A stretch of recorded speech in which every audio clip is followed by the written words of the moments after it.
शेरा नाम का शेर जंगल में सबसे कुशल और क्रूर शिकारियों में गिना जाता था। अपने दल के साथ उसने न जाने कितने भैंसों, हिरणों और अन्य जानवरों का शिकार किया था। धीरे धीरे उसे अपनी काबिलियत का घमंड होने लगा।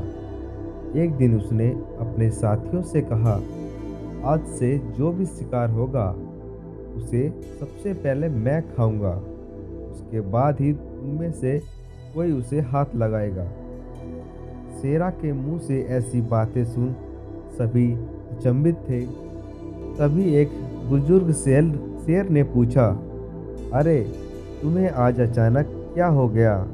तुम ऐसी बात क्यों कर रहे हो? शेरा बोला, मैं ऐसी वैसी कोई बात नहीं कर रहा।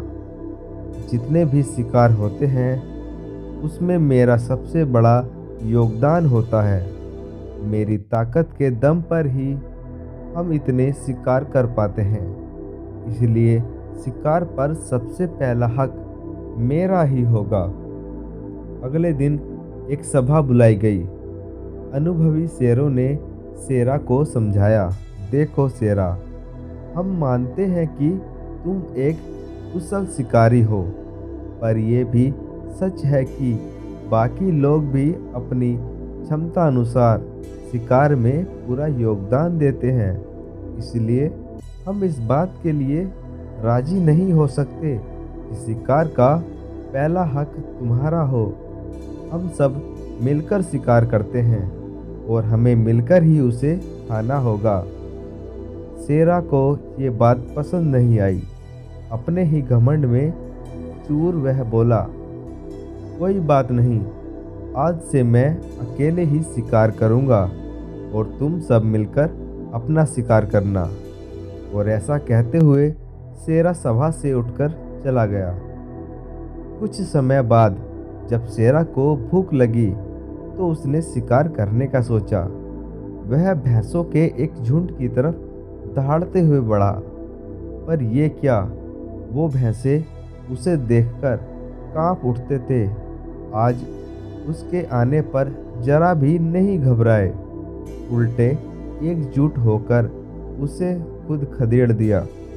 शेरा ने सोचा, चलो कोई बात नहीं, मैं हिरणों का शिकार कर लेता हूँ। और वह हिरणों की तरफ बढ़ा, पर अकेले वो कहाँ तक इन फुर्तीले हिरणों को घेर पाता। हिरन भी उसके हाथ नहीं आए। अब शेरा को एहसास हुआ कि इतनी ताकत होते हुए भी बिना दल का सहयोग पाए वो एक भी शिकार नहीं कर सकता। उसे पछतावा होने लगा। अब वह टीम वर्क की इम्पोर्टेंट समझ गया।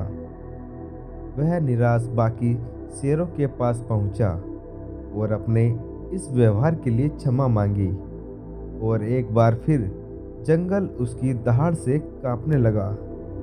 फ्रेंड्स, चाहे आप स्पोर्ट्स में हो, कॉरपोरेट्स वर्ल्ड में हो या फिर कोई बिजनेस करते हो, टीम वर्क की इम्पोर्टेंस को समझना बहुत ज़रूरी है। टीम का हर एक मेंबर इम्पोर्टेंट होता है और किसी भी गोल को अचीव करने में थोड़ा बड़ा रोल प्ले करता है। नेचुरली सभी उंगलियां बराबर नहीं होती, इसलिए टीम में भी किसी मेंबर का अधिक तो किसी का कम रोल होता है। पर यदि बड़ा योगदान देने वाले ये सोचे कि जो कुछ भी है उन्हीं की वजह से है, तो ये गलत होगा। इसलिए किसी तरह का घमंड करने की बजाय हमें सभी को इम्पोर्टेंस देते हुए एज ए टीम प्लेयर्स काम करना चाहिए।